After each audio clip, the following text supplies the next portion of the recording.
ತೇಜಸ್ವಿ ಯಾದವ್ನ ಜೊತೆಯಲ್ಲಿ ಹಾಕ್ಕೊಂಡು ಓಪನ್ ಜೀಪ್ನಲ್ಲಿ ಕೂತ್ಕೊಂಡು ಬಿಹಾರದ ರಸ್ತೆಗಳಲ್ಲಿ ಪ್ರಧಾನಮಂತ್ರಿಯವರು ಮತವನ್ನು ಕಳ್ಳತನ ಮಾಡಿ ಪ್ರಧಾನಮಂತ್ರಿಯಾಗಿದ್ದಾರೆ. ಹಾಗಾಗಿ ಈ ವೋಟ್ ಚೋರ್ ಗದ್ದಿ ಚೋಡ್ ಅಂತ ಘೋಷಣೆ ಕೂಗ್ತಾ ಇರುವಂಥ ರಾಹುಲ್ ಗಾಂಧಿಯ ಕಾಂಗ್ರೆಸ್ ಪಾರ್ಟಿ ಮಾಡಿರುವಂಥ ಅಚಾತುರ್ಯವನ್ನು ನೋಡಿದ್ರೆ ಇವರು ಈ ದೇಶದ ಜವಾಬ್ದಾರಿಯುತವಾದ ನಾಯಕರೋ, ಇವರೆಲ್ಲರೂ ಹೊರಗಡೆ ಇರೋಕ್ಕೆ ಅರ್ಹರೋ ಅನ್ನುವಂಥ ಪ್ರಶ್ನೆಯನ್ನು ಪ್ರತಿಯೊಬ್ಬ ಭಾರತೀಯ ಇವತ್ತು ತನ್ನ ಮುಂದೆ ಇಟ್ಕೊಳ್ಬೇಕು. ಕಾಂಗ್ರೆಸ್ ಪಾರ್ಟಿಯೇ ಸುಳ್ಳು ಸುದ್ದಿಯ ಜನಕರು. ನೋಡಿ, ಇದು ಕಾಂಗ್ರೆಸ್ ಪಾರ್ಟಿ ಮಾಡಿರ್ತಕ್ಕಂತಹ ಒಂದು ಎಕ್ಸ್ ಖಾತೆಯಲ್ಲಿನ ಟ್ವೀಟ್ ಇದು. ಇದರಲ್ಲಿ ಇವ್ರು ಏನಂತ ಬರ್ಕೊಂಡಿದ್ದಾರೆ ಅಂದರೆ, ಗುಮ್ಶುದಾ ವೋಟ್ ಚೋರ್ ಕಿ ತಲಾಶ್ ಹೈ, ಅಂದರೆ ಕಳೆದು ಹೋಗಿರ್ತಕ್ಕಂತಹ ಮತಗಳನ್ನ ಹುಡುಕಬೇಕಾಗಿದೆ ಎನ್ನುವಂಥ ಅರ್ಥ ಬರುತ್ತೆ. ಮಿಸ್ಸಿಂಗ್ ಜವಾಬ್ದಾರಿ ಅನ್ನೋದಿದ್ರೆ, ದೇಶ ಪ್ರೇಮ ಅನ್ನೋದಿದ್ರೆ, ಇದು ದೇಶದ್ರೋಹದ ಕೆಲಸ ಅಲ್ಲ ಅನ್ನೋಂಗಿದ್ರೆ ನನ್ನ ಪ್ರಶ್ನೆಗೆ ಸ್ಪಷ್ಟವಾದ ಉತ್ತರವನ್ನು ಕೊಡಬೇಕು. 6 ವರ್ಷದ ಮಕ್ಕಳೆಲ್ಲ ಬಂದು ಸಾವಿರಾರು ಜನ ಮಕ್ಕಳು ನನ್ನ ಕಿವಿಯಲ್ಲಿ ಹೇಳ್ತಾ ಇದ್ದಾರೆ ವೋಟ್ ಚೋರ್ ಗದ್ದಿ ಚೋರ್ ಅಂತ. 6 ವರ್ಷದ ಮಗುವಿಗೆ ಏನ್ರಿ ಗೊತ್ತು ಮತದಾನ ಅಂದರೆ? ಉತ್ತರ ಪ್ರದೇಶದವರು, ಬಿಹಾರದವರೆಲ್ಲ ಇಲ್ಲಿ ಟಾಯ್ಲೆಟ್ ತೊಳಿಲಿಕ್ಕೆ ಬರ್ತಾರೆ ಅಂತ ಹೇಳುವಂಥ ಮಾತುಗಳನ್ನು ಈ DMK ಪಕ್ಷದ ನಾಯಕರೆಲ್ಲ ಆಡ್ತಾ ಇದ್ರು. ಅಂಥ ಪಕ್ಷಕ್ಕೆ ಮುಖ್ಯಮಂತ್ರಿ ಆಗಿರುವಂಥ ಸ್ಟಾಲಿನ್ ಅವ್ರನ್ನ ಕರ್ಕೊಂಡೋಗಿ ಬಿಹಾರದ ಚುನಾವಣೆಯಲ್ಲಿ ಪ್ರಚಾರ ಮಾಡಿದ್ರೆ ಏನು ಲಾಭ ಬರುತ್ತೋ ನನಗೆ ಗೊತ್ತಿಲ್ಲ. ಮತಗಳ್ಳತನದ ಆರೋಪ ಮಾಡಿ ಎಷ್ಟೆಲ್ಲ ಚೀಮಾರಿ ಹಾಕ್ಸ್ಕೊಂಡ್ರು. ಸುಪ್ರೀಂ ಕೋರ್ಟಿಂದನೂ ಚೀಮಾರಿ ಹಾಕಿಸ್ಕೊಂಡಿದ್ದಾರೆ, ಎಲೆಕ್ಷನ್ ಕಮಿಷನಿಂದನೂ, ಚುನಾವಣಾ ಆಯೋಗದಿಂದನೂ ಚೀಮಾರಿಯನ್ನು ಹಾಕ್ಸ್ಕೊಂಡಿದ್ದಾರೆ. ಅಲ್ಲಿ ಒಬ್ಬ ಅಪ್ರಾಪ್ತ ಯುವಕ ಅಂತ ಇವತ್ತು ಏನು ಹೇಳಲಾಗ್ತಾ ಇದೆ, ಆ ಯುವಕ ಬಂದು ಪ್ರಧಾನಮಂತ್ರಿಯವರ ತಾಯಿಯವರನ್ನು ನಿಂದನೆ ಮಾಡಿರ್ತಕ್ಕಂಥದ್ದು. ಬಿಹಾರದ ಮಾತೆಯರೇನಿದ್ದಾರೆ ಅವರೆಲ್ಲರೂ ಕೆರಳಿ ಕೆಂಡಾಮಂಡಲರಾಗಿ ಪಾಟ್ನಾದ ಒಂದು ಪೊಲೀಸ್ ಠಾಣೆಯಲ್ಲಿ ದೂರನ್ನು ದಾಖಲಿಸುವುದರ ಮುಖಾಂತರ ತೇಜಸ್ವಿ ಯಾದವ್ ಮತ್ತು ನಮ್ಮ ರಾಹುಲ್ ಗಾಂಧಿ ಅವರ ಪೋಸ್ಟರ್ ಇರುವಂತಹ ಪೋಸ್ಟರ್ಗಳನ್ನು ಹಿಡ್ಕೊಂಡು ಅದಕ್ಕೆ ಮೆಟ್ಟಲ್ಲಿ ಬಡಿದಿರುವಂಥ ಪ್ರಸಂಗವೂ ಕೂಡ ಘಟಿಸಿ ಹೋಯಿತು.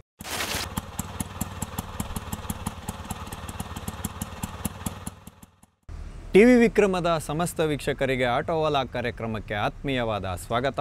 ನಾನು ನಿಮ್ಮ ಜಯಂತ್ ಪಾಂಡೆ. ಸ್ನೇಹಿತರೆ, ಆಟೋವಾಲಾ ಕಾರ್ಯಕ್ರಮಕ್ಕೆ ನಾವಿಂದು ಆಯ್ದುಕೊಂಡಂತಹ ವಿಷಯ ಮಾತೆ ನಿಂದಕರಿಗೆ ಮೆಟ್ಟಲ್ಲಿ ಲಟಿಸಿದ ಮಾತೆಯರು.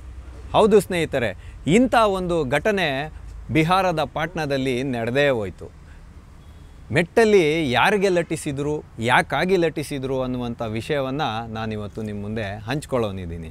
ಸ್ನೇಹಿತರೆ, ಈ ದೇಶದಲ್ಲಿ ವಾಕ್ ಸ್ವಾತಂತ್ರ್ಯ ಅಂತ ಹೇಳ್ತಕ್ಕಂಥದ್ದು ಸಂವಿಧಾನ ನಮ್ಮೆಲ್ಲರಿಗೂ ಕೊಟ್ಟಿರುವಂತಹ ಒಂದು ಪರಮೋಚ್ಚವಾದಂಥ ಅಧಿಕಾರ. ಆದರೆ ಅದನ್ನು ಯಾವ ಸಂದರ್ಭದಲ್ಲಿ, ಯಾವ ರೀತಿಯಾಗಿ, ಎಷ್ಟರ ಮಟ್ಟಿಗೆ ಬಳಸಬೇಕು ಅಂತ ಹೇಳ್ತಕ್ಕಂಥದ್ದು ಕೂಡ ನಮ್ಮಲ್ಲಿ ಸ್ಪಷ್ಟತೆ ಇರಬೇಕು. ಆದರೆ ಈ ಒಂದು ಸ್ವಾತಂತ್ರ್ಯ ಸಿಕ್ಕಿದೆ ಅಂತ ಅದನ್ನು ಹೇಗೆ ಬೇಕೋ ಹಾಗೆ ಬಳಸಿದ್ರೆ ಅದು ಸಾಕಷ್ಟು ಅತಾಚುರ್ಯಗಳಿಗೆ ದಾರಿಯನ್ನು ಮಾಡಿಕೊಡುತ್ತೆ. ಅಂತಹದ್ದೇ ಹಾದಿಯಲ್ಲಿ ಇವತ್ತು ದೇಶದ ವಿರೋಧ ಪಕ್ಷದ ನಾಯಕನಾಗಿರುವಂತಹ ರಾಹುಲ್ ಗಾಂಧಿಯವರು ಹೊರಟಿರ್ತಕ್ಕಂಥದ್ದು. ಈತನ ಒಂದು ಅಧಿಕಾರದ ಹಪಹಪಿಗೋಸ್ಕರ ಏನಾದರೂ ಮಾಡಿ ಈ ದೇಶದ ಪ್ರಧಾನಿ ಗದ್ದುಗೆಯಲ್ಲಿ ನಾನು ಕೂತ್ಕೋಬೇಕು ಅನ್ನುವಂಥ ಒಂದು ವಿಷಯವನ್ನು ಇಟ್ಟುಕೊಂಡು ಇವರು ಈ ಇಲ್ಲ ಸಲ್ಲದ ಆರೋಪಗಳನ್ನು ಮಾಡಿಕೊಂಡು ಇವತ್ತು ತಿರುಗಾಡ್ತಾ ಇರತಕ್ಕಂಥದ್ದು.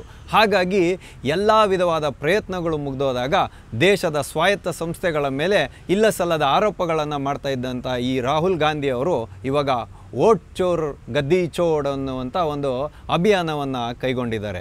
ಇದು ಮತ ಅಧಿಕಾರ ಯಾತ್ರಾ ಅಂತ ಇವತ್ತು ಬಿಹಾರದಲ್ಲಿ ಮಾಡಲಿಕ್ಕೆ ಹೊರಟಿರೋದು. ಆದರೆ ರಾಹುಲ್ ಗಾಂಧಿಯವರು ಯಾತ್ರೆಯನ್ನು ಮಾಡ್ಕೊಳ್ಳಿ, ಅವರೆಷ್ಟು ಬೇಕಾದರೂ ಅಪಪ್ರಚಾರವನ್ನು ಮಾಡ್ಕೊಳ್ಳ್ರಿ, ಅದರಿಂದ ಏನು ಯಾರಿಗೂ ತೊಂದರೆ ಆಗೋದಿಲ್ಲ. ಆದರೆ ಇದೇ ಸಂದರ್ಭವನ್ನು ದುರ್ಬಳಕೆ ಮಾಡಿಕೊಂಡಿರುವಂತಹ ಕಾಂಗ್ರೆಸ್ ಪಾರ್ಟಿ ಸುಳ್ಳು ಸುದ್ದಿಯನ್ನು ಯಾರು ಹಬ್ಬಿಸ್ತಾರೋ ಅವರನ್ನು ಸೆರೆಮನೆಯ ಸಲಾಕೆ ಹಿಂದೆ ಹಾಕ್ತೀವಿ ಅಂತ ಹೇಳ್ಕೊಂಡು ತಿರುಗಾಡುತ್ತಲ್ಲ ಕಾಂಗ್ರೆಸ್ ಪಾರ್ಟಿ, ಇವತ್ತು ಅದೇ ಕಾಂಗ್ರೆಸ್ ಪಾರ್ಟಿ ಸುಳ್ಳು ಸುದ್ದಿಯನ್ನು ಎಲ್ಲೆಡೆಗೆ ಹಬ್ಬಿಸ್ಕೊಂಡು ತಿರುಗಾಡ್ತಾ ಇದೆ. ತೇಜಸ್ವಿ ಯಾದವ್ನ ಜೊತೆಯಲ್ಲಿ ಹಾಕ್ಕೊಂಡು ಓಪನ್ ಜೀಪ್ನಲ್ಲಿ ಕೂತ್ಕೊಂಡು ಬಿಹಾರದ ರಸ್ತೆಗಳಲ್ಲಿ ಪ್ರಧಾನಮಂತ್ರಿಯವರು ಮತವನ್ನು ಕಳ್ಳತನ ಮಾಡಿ ಪ್ರಧಾನಮಂತ್ರಿಯಾಗಿದ್ದಾರೆ.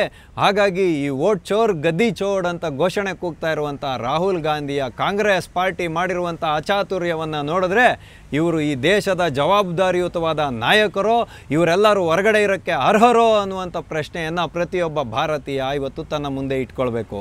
ಸ್ನೇಹಿತರೆ, ಪ್ರಪಂಚದ ಬೃಹತ್ತಾದ ಒಂದು ಪ್ರಜಾತಂತ್ರ ವ್ಯವಸ್ಥೆಯಿಂದ ಚುನಾಯಿತವಾಗಿರತಕ್ಕಂಥ ಪ್ರಧಾನಮಂತ್ರಿ ನರೇಂದ್ರ ಮೋದಿಯವರು 140 ಕೋಟಿಗೂ ಮಿಗಿಲಾದ ಜನಸಂಖ್ಯೆಯನ್ನು ಹೊಂದಿರುವಂಥ ಭಾರತದ ಘನತೆವೆತ್ತ ಪ್ರಧಾನಮಂತ್ರಿಯವರು ಇವತ್ತು ಜಪಾನ್ನಲ್ಲಿ ಇರ್ತಕ್ಕಂಥದ್ದು ಶಾಂಘಾಯಿ ಶೃಂಗಸಭೆಯಲ್ಲಿ, ಅಂದರೆ ಸಹಕಾರಿ ಶೃಂಗಸಭೆ ಶಾಂಘಾಯಲ್ಲಿ ನಡೆಯುವಂಥ ಶೃಂಗಸಭೆಗೆ ಹೋಗ್ತಾ ಇದ್ದಾರೆ. ಚೀನಾದ ಅಧ್ಯಕ್ಷರು ಕೂಡ ಜಿಂಗ್ಪಿನ್ ಅವರು ಬರ್ಮಾಡ್ಕೊಳ್ತಾ ಇದ್ದಾರೆ.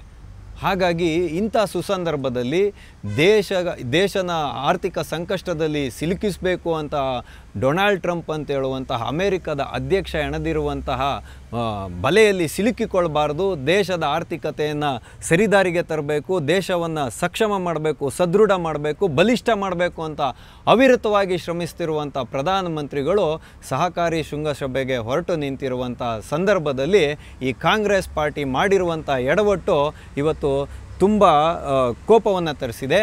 ನೋಡಿ, ಕಾಂಗ್ರೆಸ್ ಪಾರ್ಟಿಯೇ ಸುಳ್ಳು ಸುದ್ದಿಯ ಜನಕರು. ನೋಡಿ, ನಾನಿವತ್ತು ಈ ಆಪಾದನೆಯನ್ನು ಸುಮ್ಮನೆ ಆಗಿ ನಿಮ್ಮ ಮುಂದೆ ಮಾಡ್ತಾ ಇಲ್ಲ. ನೋಡಿ, ಇದು ಕಾಂಗ್ರೆಸ್ ಪಾರ್ಟಿ ಈ ಮಾಡಿರ್ತಕ್ಕಂತಹ ಒಂದು ಎಕ್ಸ್ ಖಾತೆಯಲ್ಲಿನ ಟ್ವೀಟ್ ಇದು. ಇದರಲ್ಲಿ ಇವ್ರು ಏನಂತ ಬರ್ಕೊಂಡಿದ್ದಾರೆ ಅಂದರೆ, ಗುಮ್ಶುದಾ ವೋಟ್ ಚೋರ್ಕಿ ತಲಾಶ್ ಹೈ, ಅಂದರೆ ಕಳೆದು ಹೋಗಿರ್ತಕ್ಕಂತಹ ಮತಗಳ್ಳನನ್ನು ಹುಡುಕಬೇಕಾಗಿದೆ ಎನ್ನುವಂಥ ಅರ್ಥ ಬರುತ್ತೆ. ಮಿಸ್ಸಿಂಗ್ ನಾಮ್ ನರೇಂದ್ರ ಮೋದಿ ಕುಖ್ಯಾತ ವೋಟ್ ಚೋರಿ ಅಂತ ಹೇಳಿದ್ದಾರೆ. ಅಂದರೆ ಈ ದೇಶದ ಪ್ರಧಾನಮಂತ್ರಿಯನ್ನು ಕುಖ್ಯಾತ ಮತಗಳ್ಳ ಅಂತ ಹೇಳುವಂಥ ರೀತಿಯಲ್ಲಿ ಇವತ್ತು ಕಾಂಗ್ರೆಸ್ ಪಾರ್ಟಿ ಟ್ವಿಟರಲ್ಲಿ ಹಾಕಿರ್ತಕ್ಕಂಥದ್ದು. ಈ ಕಾಂಗ್ರೆಸ್ನ ನಾಯಕರಿಗೆ ಯಾವುದಾದ್ರೂ ಬದ್ಧತೆ ಅನ್ನೋದಿದ್ದರೆ, ಜವಾಬ್ದಾರಿ ಅನ್ನೋದಿದ್ದರೆ, ದೇಶ ಪ್ರೇಮ ಅನ್ನೋದಿದ್ದರೆ, ಇದು ದೇಶದ್ರೋಹದ ಕೆಲಸ ಅಲ್ಲ ಅನ್ನೋಂಗಿದ್ರೆ ನನ್ನ ಪ್ರಶ್ನೆಗೆ ಸ್ಪಷ್ಟವಾದ ಉತ್ತರವನ್ನು ಕೊಡಬೇಕು. ಈ ಎಕ್ಸ್ ಖಾತೆ ಅಂತ ಹೇಳ್ತಕ್ಕಂಥದ್ದು ಪ್ರಪಂಚದ ಎಲ್ಲ ಕಡೆಯಲ್ಲಿ ನೋಡ್ತಾರೆ. ಹಾಗಾಗಿ ಇವತ್ತು ದೇಶದಲ್ಲಿ, ಇಡೀ ಪ್ರಪಂಚದಲ್ಲಿ ಅಷ್ಟೋ ಇಷ್ಟೋ ಒಂದು ಗೌರವವನ್ನು ಸಂಪಾದನೆ ಮಾಡ್ಕೊಂಡಿರುವಂತಹ ನನ್ನ ಪ್ರಧಾನಮಂತ್ರಿ ಅಂತ ಹೇಳೋಕ್ಕೆ ನನಗೇನು ಅಳುಕಿಲ್ಲ. ಹಾಗಾಗಿ ನಮ್ಮ ಪ್ರಧಾನಮಂತ್ರಿಯವರ ಮಾನಕ್ಕೆ ನಷ್ಟ ಮಾಡಿದಂತಹ ಪ್ರಯತ್ನವೋ ಇದು ಅಲ್ವೋ ಅನ್ನೋದನ್ನು ಪ್ರೇಕ್ಷಕರಾದ ನೀವು, ನನ್ನ ಸ್ನೇಹಿತರಾದಂಥ ನೀವು ನಿಮ್ಮ ಮುಂದೆ ಪ್ರಶ್ನೆಯನ್ನು ಇಟ್ಕೊಳ್ಳಿ. ಸ್ನೇಹಿತರೆ, ಈ ರ್ಯಾಲಿ ಏನು ನಡೀತಾ ಇದೆ, ಇದರಲ್ಲಿ ಒಂದು ವಿಧವಾದಂಥ ನಾಟಕ ಮಂಡಳಿನೇ ಸೃಷ್ಟಿಯಾಗಿದೆ. ಸ್ಟ್ಯಾಲಿನ್ ಅವ್ರನ್ನ ಕರ್ಕೊಂಡೋಗಿ ಮಾಡಿದ್ದಾಯಿತು. ಯಾಕೆಂದರೆ ಈ ಸ್ಟ್ಯಾಲಿನ್ ಅವರು ಬಿಹಾರದವ್ರನ್ನ ಎಲ್ಲ, ಉತ್ತರ ಪ್ರದೇಶದವರು, ಬಿಹಾರದವರೆಲ್ಲ ಇಲ್ಲಿ ಟಾಯ್ಲೆಟ್ ತೊಳಿಲಿಕ್ಕೆ ಬರ್ತಾರೆ ಅಂತ ಹೇಳುವಂಥ ಮಾತುಗಳನ್ನು ಈ DMK ಪಕ್ಷದ ನಾಯಕರೆಲ್ಲ ಆಡ್ತಾಯಿದ್ರು. ಅಂಥ ಪಕ್ಷಕ್ಕೆ ಮುಖ್ಯಮಂತ್ರಿ ಆಗಿರುವಂಥ ಸ್ಟ್ಯಾಲಿನ್ ಅವ್ರನ್ನ ಕರ್ಕೊಂಡೋಗಿ ಬಿಹಾರದ ಚುನಾವಣೆಯಲ್ಲಿ ಪ್ರಚಾರ ಮಾಡಿದ್ರೆ ಏನು ಲಾಭ ಬರುತ್ತೋ ನನಗೆ ಗೊತ್ತಿಲ್ಲ. ಹಾಗಾಗಿ ಸ್ಟ್ಯಾಲಿನ್ ಅವರು ಹೋಗಿ ಬಂದಿದ್ದಾಯಿತು, ತೆಲಂಗಾಣದ ರೇವಂತ್ ರೆಡ್ಡಿ ಅವರು ಹೋಗಿ ಬಂದಿದ್ದಾಯಿತು ಮುಖ್ಯಮಂತ್ರಿಗಳು, ಇವರು ನಮ್ಮ DCM ಅವರು ಕೂಡ ಹೋಗಿ ಬಂದಿದ್ದಾಗೋಯ್ತು. ಆದರೆ ಇವೆಲ್ಲವೂ ಬಿಹಾರದಲ್ಲಿ ಕಾಂಗ್ರೆಸ್ಗೆ ಎಷ್ಟು ಮಟ್ಟಿಗಿನ ಮತವನ್ನು ತಂದುಕೊಡುತ್ತೋ ಗೊತ್ತಿಲ್ಲ.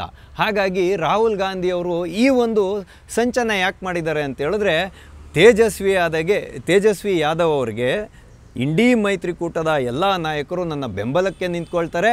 ಹಾಗಾಗಿ ನೀನು ನನಗೆ ಚುನಾವಣೆಯಲ್ಲಿ ಸ್ಪರ್ಧೆ ಮಾಡಲು ಹೆಚ್ಚಿನ ಸೀಟ್ಗಳನ್ನು ಚುನಾವಣೋತ್ತರವಾಗಿ ಬಿಟ್ಕೊಡ್ಬೇಕು ಅನ್ನುವಂಥ ಒಂದು ರಣತಂತ್ರವನ್ನು ಇಲ್ಲಿ ಎಣ್ದಿರ್ತಕ್ಕಂಥದ್ದು ಮೇಲ್ನೋಟಕ್ಕೆ ಕಂಡುಬರುತ್ತೆ. ಅದು ಹೇಗೂ ಇರಲಿ, ಅದು ಅವರ ಒಂದು ವಿಷಯ. ಆದರೆ ಇವರು ಮತಗಳ್ಳತನದ ಆರೋಪ ಮಾಡಿ ಎಷ್ಟೆಲ್ಲ ಚೀಮಾರಿ ಹಾಕ್ಸ್ಕೊಂಡ್ರು. ಸುಪ್ರೀಂ ಕೋರ್ಟಿಂದನೂ ಚೀಮಾರಿ ಹಾಕಿಸ್ಕೊಂಡಿದ್ದಾರೆ, ಎಲೆಕ್ಷನ್ ಕಮಿಷನ್ನಿಂದನೂ, ಚುನಾವಣಾ ಆಯೋಗದಿಂದನೂ ಚೀಮಾರಿಯನ್ನು ಹಾಕ್ಸ್ಕೊಂಡಿದ್ದಾರೆ.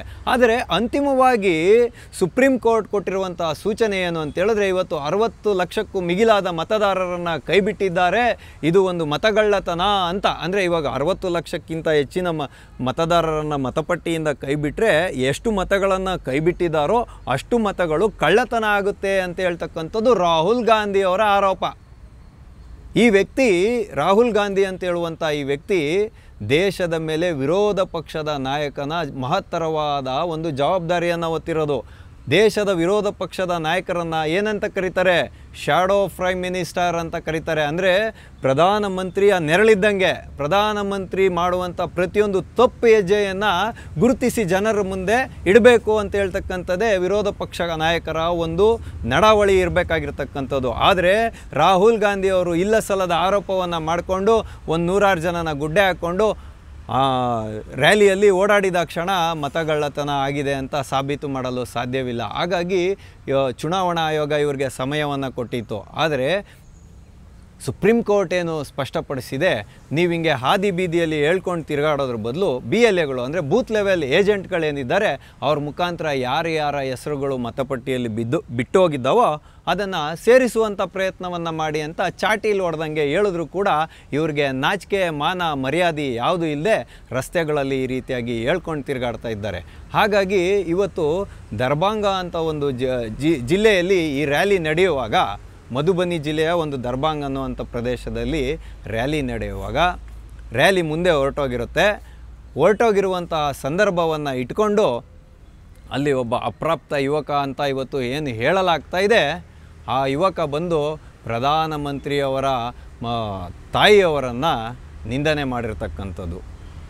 ತಾಯಿಯನ್ನು ಯಾವ ರೀತಿಯಾಗಿ ನಿಂದನೆ ಮಾಡ್ತಾರೆ ಅಂತ ಯಾರಿಗೂ ಹೇಳಬೇಕಾಗಿಲ್ಲ ಅಂತ ನಾನು ತಿಳ್ಕೊಳ್ತೀನಿ. ಯಾಕೆ ಅಂದರೆ TV ವಿಕ್ರಮ ಅಂತ ಅವ್ಯಾಚ ಪದಗಳಿಗೆಲ್ಲ ಅವಕಾಶವನ್ನು ಕೊಡುವುದಿಲ್ಲ.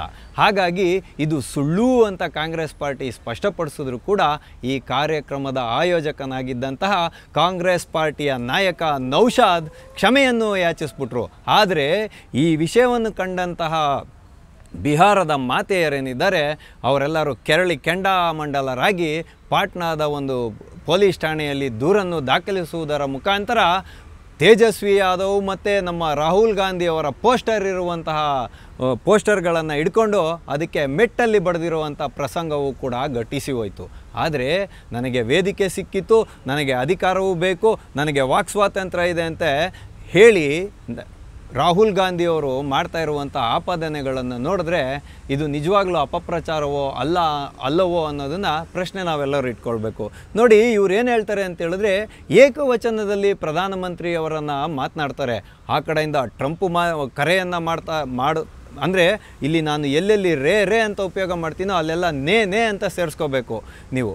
ಟ್ರಂಪ್ ಅವರು ಆ ಕಡೆಯಿಂದ ಕರೆಯನ್ನು ಮಾಡಿ ಕದನ ವಿರಾಮ ಮಾಡಿ ಅಂತ ಹೇಳಿದ್ರೆ ನರೇಂದ್ರ ಮೋದಿಯವರು ಒಂದು ದಿನದ ಅವಕಾಶವೂ ಬೇಕಾಗಿಲ್ಲ, 5 ಗಂಟೆಗಳ ಕಾಲದಲ್ಲಿ ಯುದ್ಧವನ್ನು ನಿಲ್ಲಿಸಿ ಬಿಡುತ್ತಾರೆ ಅಂದರೆ ನೇ ಅಂತ ನೀವು ಹಾಕ್ಕೊಳ್ಬೇಕು.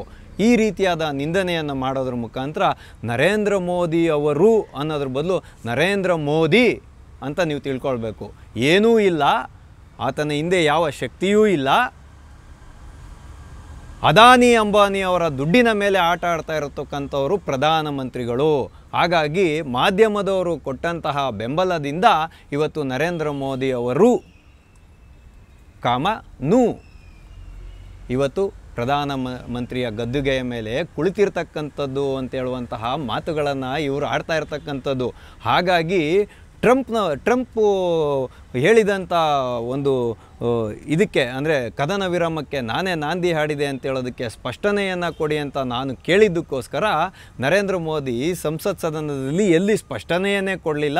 ಹಾಗಾಗಿ ಪ್ರಧಾನಮಂತ್ರಿಗಳ ಗಾಳಿಯನ್ನು ತೆಗೆದಾಕ್ಬಿಟ್ಟಿದ್ದಾರೆ, ಪಂಚರ್ ಮಾಡಿಬಿಟ್ಟಿದ್ದಾರೆ ಅಂತೆಲ್ಲ ನಿಂದನೆಗಳನ್ನು ಮಾಡಿಕೊಂಡು ಇವತ್ತು ಹೇಳ್ಕೊಂಡು ತಿರುಗಾಡ್ತಾ ಇರತಕ್ಕಂಥದ್ದು ರಾಹುಲ್ ಗಾಂಧಿ. ಹಾಗಾಗಿ ನಾವೆಲ್ಲರೂ ನೋಡೋಣ. ಇಷ್ಟೆಲ್ಲ ಆಗಿದ್ದಲ್ಲದೆ ಇವಾಗ ಅಪ್ರಾಪ್ತ ಯುವಕನ ಕರ್ಕೊಂಬಂದು ಅಂದರೆ ಅಪ್ರಾಪ್ತ ಯುವಕ ಬಂದು ವೇದಿಕೆ ಮೇಲೆ ಈ ರೀತಿಯಾಗಿ ತಾಯಿಯ ನಿಂದನೆ ಮಾಡಿದ್ದಾನೆ ಅನ್ನುವಂಥ ವಿಚಾರ ಇವತ್ತು ಹೊರಗಡೆಗೆ ಬರ್ತಾ ಇರತಕ್ಕಂಥದ್ದು. ಆದರೆ ಕಾಂಗ್ರೆಸ್ ಪಕ್ಷ ಇದನ್ನು ಅಧಿಕೃತವಾಗಿ ಒಪ್ಪಿಕೊಳ್ಳದೇ ಇದ್ರೂ ಕೂಡ ಆ ಕಾರ್ಯಕ್ರಮದ ಆಯೋಜಕರು ಒಪ್ಕೊಂಡಿದ್ದಾರೆ. ಆ ವಿಡಿಯೋದಲ್ಲಿ ಅದು ಚಿತ್ರೀಕರಣ ಆಗಿದೆ ಅಂತ ಹೇಳುವಂಥ ಮಾತುಗಳು ಇವತ್ತು ಹೊರಗಡೆ ಬರ್ತಾ ಇರತಕ್ಕಂಥದ್ದು. ಹಾಗಾಗಿ ಈ ರ್ಯಾಲಿಯ ಉದ್ದಕ್ಕೂ ರಾಹುಲ್ ಗಾಂಧಿಯವರು ಎಣೆದಂಥ ಷಡ್ಯಂತ್ರ ಏನು ಅಂತೇಳಿದ್ರೆ ಕೆಲವು ಕಾಂಗ್ರೆಸ್ ಕಾರ್ಯಕರ್ತರ ಮನೆಗೆ ಹೋಗ್ತಕ್ಕಂಥದ್ದು, ಮಹಿಳಾ ಮತದಾರರನ್ನು ಕರ್ಕೊಂಬರ್ತಕ್ಕಂಥದ್ದು, ಕಾರ್ಯಕರ್ತರ ಮುಖಾಂತರ BLA ಅಂದರೆ ಬೂತ್ ಲೆವೆಲ್ ಏಜೆಂಟ್ಗಳ ಮುಖಾಂತರ ಕರ್ಕೊಂಬರೋವಂಥದ್ದು, ನಮ್ಮ ಹೆಸರುಗಳು ಬಿಟ್ಟೋಗಿದೆ ಅಂತ ಹೇಳ್ತಕ್ಕಂಥದ್ದು. ಆದರೆ ಅವರ ನಂತರ ನಮಗೆ ಓದಲಿಕ್ಕೆ ಬರೋದಿಲ್ಲ, ಹಾಗಾಗಿ ನಮ್ಮ ಹೆಸರುಗಳು ಮತಪಟ್ಟಿಯಲ್ಲಿದೆ ಅಂತ ಹೇಳಿದ್ದಾರೆ ಮುಂದಿನ ದಿನಗಳಲ್ಲಿ.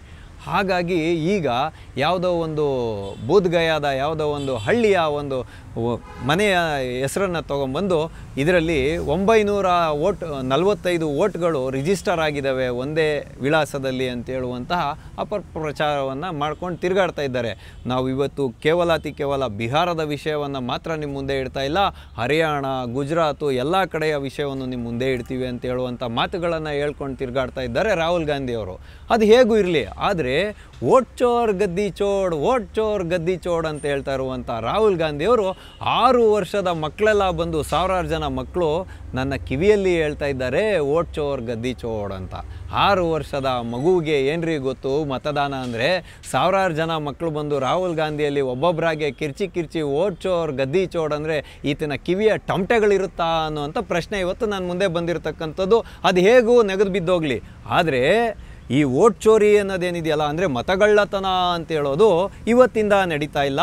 ಅಮಿತ್ ಶಾನೇ ಸ್ಪಷ್ಟಪಡಿಸುವಂತೆ ಇನ್ನು 30-40 ವರ್ಷಗಳ ಕಾಲ BJPಯೇ ಆಡಳಿತಾರೂಢವಾಗಿರುತ್ತೆ ಭಾರತದಲ್ಲಿ ಅಂತ ಹೇಳುವಂಥ ಮಾತು ಹೇಳಿದಾರಲ್ಲ, ಇದು ಸ್ಪಷ್ಟ ನಿದರ್ಶನ, ಇದೊಂದು ಸ್ಪಷ್ಟವಾದ ಉದಾಹರಣೆ ಇವರು ಮತವನ್ನು ಕಳ್ಳತನ ಮಾಡ್ತಾ ಇದ್ದಾರೆ ಅಂತ. ಹಾಗಾಗಿ ನೋಡಿ, 2014ನೇ ಇಸ್ವಿಯಲ್ಲಿ UPA ಸರ್ಕಾರ ತಾನೇ ಅಸ್ತಿತ್ವದಲ್ಲಿದ್ದು ಕೇಂದ್ರದಲ್ಲಿ. ಹಾಗಾದರೆ ಇವರು ಯಾಕೆ ಸರಿಯಾದ ನಿಟ್ಟಾದಂಥ ಕ್ರಮವನ್ನು ಕೈಗೊಳ್ಳಲಿಲ್ಲ? ಲೋಕಸಭಾ ಚುನಾವಣೆ ಬಂದ್ಬಿಟ್ಟು ಕೇಂದ್ರ ಚುನಾವಣಾ ಆಯೋಗದ ಅಡಿಯಲ್ಲಿ ತಾನೇ ನಡೆಯುತ್ತೆ. ಅವಾಗಿನ ಆಡಳಿತಾರೂಢ ಸರ್ಕಾರ ಯಾವುದು ಇದ್ದಿದ್ದು? ಇದೇ ಕಾಂಗ್ರೆಸ್ ಪಾರ್ಟಿ ತಾನೇ ಇದ್ದಿದ್ದು. ಹಾಗಾಗಿ ನರೇಂದ್ರ ಮೋದಿಯವರು ಹೆಂಗೆ ಮತ ಕಳ್ಳತನ ಮಾಡಿದ್ರು ಅಂತ ಹೇಳುವಂಥ ಪ್ರಶ್ನೆ ಬರುತ್ತೆ. ಹಾಗಾಗಿ ಈ ಓಟ್ ಚೋರಿ ಅಂದರೆ ಈ ಮತಗಳ್ಳತನ ಏನಿದೆ ತುಂಬ ದಿನಗಳಿಂದ ನಡ್ಕೊಂಬಂದಿದೆ ಅಂತ ಹೇಳ್ತಕ್ಕಂಥದ್ದು ಈ ವ್ಯಕ್ತಿಯ ವಾದ. ಈ ವ್ಯಕ್ತಿ ಅಂತಲೇ ಹೇಳಬೇಕು. ಯಾಕೆಂದರೆ ನನ್ನ ಪ್ರಧಾನಮಂತ್ರಿಯನ್ನು, ನಮ್ಮ ಹೆಮ್ಮೆಯ ಪ್ರಧಾನಮಂತ್ರಿಯನ್ನು ಈತ ಏಕವಚನದಲ್ಲಿ ಮಾತಾಡುವಾಗ ಇವರನ್ನು ನಾವು ಏಕವಚನದಲ್ಲಿ ಮಾತಾಡಿದ್ರೆ ತಪ್ಪಿಲ್ಲ ಅಂತ ಹೇಳ್ತಕ್ಕಂಥದ್ದಷ್ಟೇ ನಮ್ಮ ಅನಿಸಿಕೆ. ಇಲ್ಲಿ ರಾಹುಲ್ ಗಾಂಧಿಯನ್ನು ಅವಮಾನಿಸುವಂಥ ಯಾವ ಪ್ರಶ್ನೆಯೂ ಇಲ್ಲ. ಇವರು ಜವಾಬ್ದಾರಿಯನ್ನು ಕಲ್ತ್ಕೊಬೇಕು. ಇವರು ನಾಯಕರಾಗಿ ಹೊರಹೊಮ್ಮಬೇಕಂದ್ರೆ ಜವಾಬ್ದಾರಿಯುತವಾದ ಮಾತುಗಳನ್ನು ಆಡಬೇಕು, ಜವಾಬ್ದಾರಿಯುತವಾದ ಕೆಲಸಗಳನ್ನು ಮಾಡಬೇಕು. ಇವರು ಚುನಾಯಿತವಾಗಿರುವಂತಹ ಲೋಕಸಭಾ ಕ್ಷೇತ್ರದಲ್ಲಿ ಹೋಗಿ ಜನಗಳಿಗೆ ಏನು ಸವಲತ್ತು ಬೇಕೋ ಅದನ್ನು ಮಾಡಿಕೊಟ್ರೆ ಮುಂದೆ ಇವರು ಒಂದು ನಾಯಕರಾಗಿ ಹೊರಹೊಮ್ಮತಾರೆ, ತನ್ಮುಖೇನ ಅಧಿಕಾರ ತಂತಾನೆ ದಕ್ಕಿಸುತ್ತೆ ಅಂತ ಹೇಳ್ತಕ್ಕಂಥದ್ದು. 3 ಬಾರಿ ಮುಖ್ಯಮಂತ್ರಿಗಳಾಗಿ ಆಯ್ಕೆಯಾಗಿದ್ರಲ್ಲ, ಅವಾಗಿಂದನೂ ಮತಗಳ್ಳತನ ನಡೆದಿದೆ ಅಂತ ಹೇಳ್ತಕ್ಕಂಥದ್ದು ರಾಹುಲ್ ಗಾಂಧಿಯವರ ಆಪಾದನೆ. ಸರಿ, ಅವಾಗೆಲ್ಲ ಕೇಂದ್ರದಲ್ಲಿ ಅಧಿಕಾರದಲ್ಲಿ ಇದ್ದಿದ್ದು ನಿಮ್ಮದೇ ಪಕ್ಷ ತಾನೇ, ಹಾಗಾದರೆ ನೀವೇ ಮತಗಳ್ಳತನ ಮಾಡಿಕೊಡೋದಕ್ಕೆ ಅವಕಾಶವನ್ನು ಕೊಟ್ಟಿದ್ರಾ ಅಂತ ಹೇಳುವಂಥ ಪ್ರಶ್ನೆ ಇವತ್ತು ದೇಶದ ಸಮಸ್ತ ನಾಗರಿಕರು ನಮ್ಮ ಮುಂದೆ ಇಟ್ಕೊಳ್ಬೇಕು. ಸ್ನೇಹಿತರೆ, ಈ ಮತ ಅಧಿಕಾರಿ ಯಾತ್ರೆ ಇವತ್ತು ಮುಗ್ದೋಗುತ್ತೆ, ಇವತ್ತು ನಾಳೆನೋ ಮುಗ್ದೋಗುತ್ತೆ ಅಥವಾ ಮುಂದುವರಿಬೋದು ಈ ನಾಟಕ.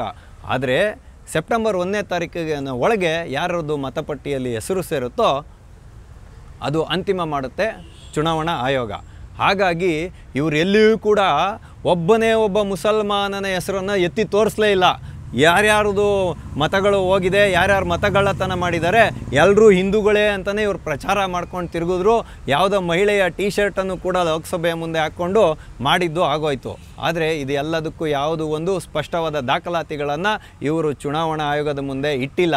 ಹಾಗಾಗಿ ಚುನಾವಣಾ ಆಯೋಗ ಈ ರೀತಿಯ ಅಪಪ್ರಚಾರ ಮಾಡುವಂತಹವರ ಮೇಲೆ ಕಠಿಣವಾದ ಕ್ರಮವನ್ನು ತಗೊಳ್ಬೇಕು. ದೇಶದ ಪ್ರಧಾನಮಂತ್ರಿಗಳನ್ನು ಹೇಗೆ ಬೇಕೋ ಹಾಗೆ ನಿಂದಿಸುವುದಕ್ಕೆ ಕಡಿವಾಣ ಬೀಳಬೇಕು. ಈ ಮಾತೆ ನಿಂದಕರು, ತಾಯಿ ನಿಂದಕರನ್ನು ಮುಲಾಜಿಲ್ಲದೆ ಜೈಲಿನ ಕಂಬಿಗಳ ಹಿಂದೆ ಹಾಕಬೇಕು ಅಂತ ಹೇಳುವಂತಹ ಒಂದು ಒತ್ತಾಯವನ್ನು ಕೇಂದ್ರ ಸರ್ಕಾರದ ಮುಂದೆ ಇಡೋದ್ರ ಮುಖಾಂತರ ಇಂದಿನ ಆಟೋವಾಲಾ ಕಾರ್ಯಕ್ರಮವನ್ನು ನಾವು ಮುಗಿಸ್ತಾ ಇದ್ದೇವೆ. ಮುಂದೆ ಇಂತಹದ್ದೇ ಒಂದು ಕುತೂಹಲಕಾರಿಯಾದ ವಿಷಯದೊಂದಿಗೆ ನಾವೆಲ್ಲರೂ ಮತ್ತೆ ಭೇಟಿಯಾಗೋಣ. ಅಲ್ಲಿಯವರೆಗೂ TV ವಿಕ್ರಮವನ್ನು ಸಬ್ಸ್ಕ್ರೈಬ್ ಮಾಡುವುದರ ಮುಖಾಂತರ, ನಿಮ್ಮ ಸದ್ವಿಚಾರಗಳನ್ನು ಕಾಮೆಂಟ್ ಮಾಡುವುದರ ಮುಖಾಂತರ ಹಾಗೂ ಶೇರ್ ಮಾಡುವುದರ ಮುಖಾಂತರ ನಮ್ಮನ್ನು ಪ್ರೋತ್ಸಾಹಿಸಿ.